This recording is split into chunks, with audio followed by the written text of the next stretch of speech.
2 minute আগে দেখছি বাবা নড়াচড়া করে, 2 মিনিট পরে দেখি বাবার পা নড়ে না, হাত নড়ে না, বুকটাও নড়ে না, ঠোঁটটাও নড়ে না।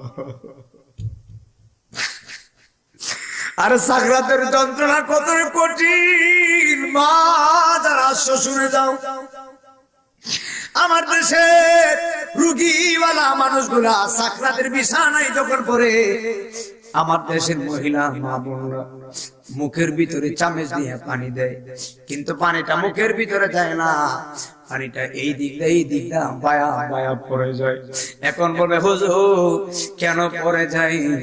একটা মাত্র কারণে, আমার আল্লাহ রাব্বুল আলামিন তার পানির দরজায় তালা মাইরা দিছে।